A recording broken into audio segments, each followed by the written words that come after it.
The Compliance Perspectives podcast is sponsored by Case IQ, a global provider of whistleblowing case management and compliance solutions. Learn more at caseiq.com.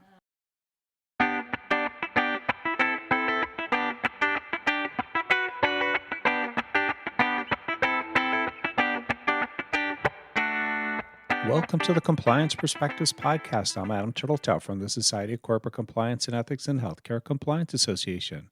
Joining us today from the Netherlands is Timur Khasanov-Batirov.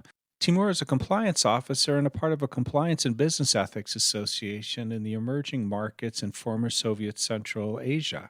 Timur, thank you for taking the time to talk to us today about the challenges in that region. First, at what stage of development would you say compliance is in the region?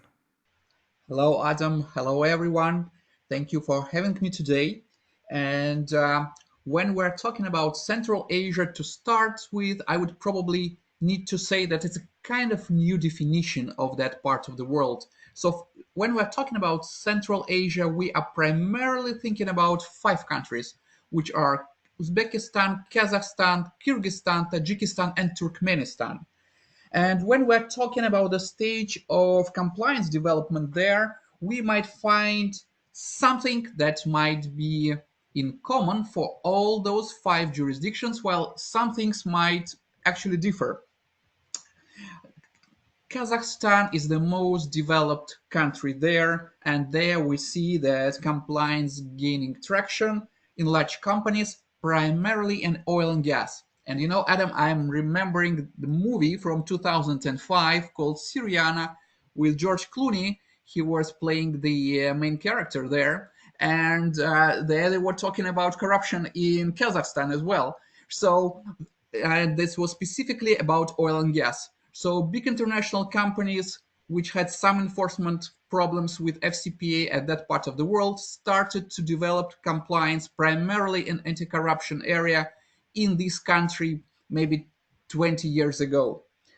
In Uzbekistan, there were more or less attention to compliance as well. And if we think about Uzbekistan, we are thinking about probably 3 major cases in terms of FCPA. And if we are thinking about FCPA top 10 cases of all times, they took place in Uzbekistan around 10 years ago.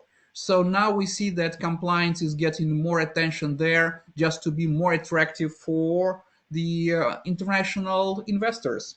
Kyrgyzstan, Tajikistan, and Turkmenistan are smaller economies which are located there. Turkmenistan is a very closed economy with limited exposure to Western compliance concepts, unfortunately. In the same time, Turkmenistan is rich of gas. That's why many foreign investors are trying to get that market. So overall, we would say that there is development of compliance concept in that part of the world, while I would not say that it's a developed area. You mentioned anti-corruption as a key risk area. Is that it, or are there other areas of concern? I don't thank you for raising the question, because when we're thinking about that region, or when we were thinking about that region for almost all the time before 2002, that was mainly anti-bribery. However, when the war between Russia and Ukraine has started, we have noticed that this area, which might be called probably a backyard of Russia, started to be used as an area for sanctions evasion in cases when dual use or prohibited items were shipped to Russia from the US or the European Union through these 5 countries. So I would call corruption as number 1 risk there, sanctions evasion probably number 2. Number 3 would be probably forced labor and child labor. For companies who are dealing, for example, with textile, it was always a challenge dealing, for example, with Uzbekistan, where child labor was used extensively. And I'm originally from Uzbekistan, and I remember those times when high school students were forced to go to the cotton fields for actually gathering cotton. So probably those 3 top risks I would call as the main compliance challenges in that part of the world. And are there any country specific risk areas, or is the profile fairly consistent? I would say there are some specifics if we're talking about each particular country in that part of the world. Kazakhstan has a extensive role as a transshipment point for Russia. The reason is that it's a kind of regional trade leader, and a lot of trade is going on via this country.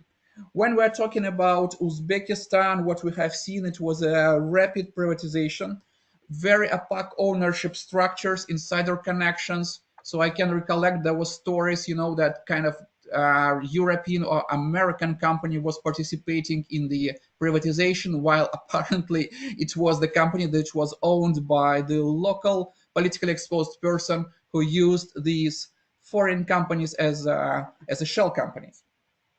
Talking about Kyrgyzstan and Tajikistan, I would call as main risks probably the customs risks and the risks related to obtaining any type of licenses. And this is fair for country in that region. Turkmenistan is the country which is very closed. It's very difficult to get any information about the beneficiary owners. And the second feature of this jurisdiction is a strong state control, while weak enforcement in terms of the compliance standards. Now, you've mentioned the risk of transshipment in this region a couple of times now. What should compliance teams be looking for? Indeed, it's a big risk in that part of the world. What I would be looking at as a compliance officer, thinking about transshipment risk, unusual routing. It's the situation when the shipment goes, for example, from Europe, and then it goes to Central Asia, and then from Central Asia it goes to Russia. Technically, it's not a big deal to set a company in any of these countries. That might be done by the Russian national or local one. And since that, you are free to make trade with any country in the EU or US. And it happened, and we have seen those enforcement cases by OFAC, for instance, when companies from Kazakhstan or Kyrgyzstan were used as a transshipment companies for further shipment of forbidden items to Russia. So, additional tips for compliance practitioners would be the following. I would say on the ground due diligence is key to success. Remote checks in this part of the world are insufficient. For instance, when we're talking about Europe, you can rely on databases, and the transparency structure of the companies are pretty at the good level. When we're talking about the Central Asia, it is better to engage local advisors or get in contact with local compliance community to find out uh, information about the beneficiary owners of certain entities. There are a lot of risks there. A lot of politically exposed persons are connected to big businesses in that part of the world. And on top of that, I would also recommend, based on my practice, to train distributors and business partners on sanctions, corruption, and ethics, because there is awareness is not there, or sometimes there is loyalty towards Russia because of the common history, things like that. So people might not even know about sanctions risks or about potential risks for them for violation of sanctions regimes. Good warning. Do you have any additional tips for compliance teams whose companies do business in the region or rely upon a supplier there? Yes, Adam, I would recommend first of all to pay attention on the risks that we just have mentioned. That would be corruption, that would be sanctions evasion, that would be forced slash child labor. I would also recommend to remember that the due diligence infrastructure in that part of the world is just almost doesn't exist. So please think of getting insights from the region if you want to find the real answers. And I also should say that it's a very promising market. There are a lot of resources there, a lot of companies go there. The economy is growing in both Uzbekistan and Kazakhstan. So, in terms of compliance, there are a lot of interesting challenges, but there are also a lot of opportunities. And as is so often the case where there are challenges, there's also opportunities. Well, Timur, thank you again for taking the time to share these insights with us today. I want to thank all of you for taking the time to listen. I'm Adam Turtletop from SCCE and HCCA. I hope we're able to expand your compliance perspective.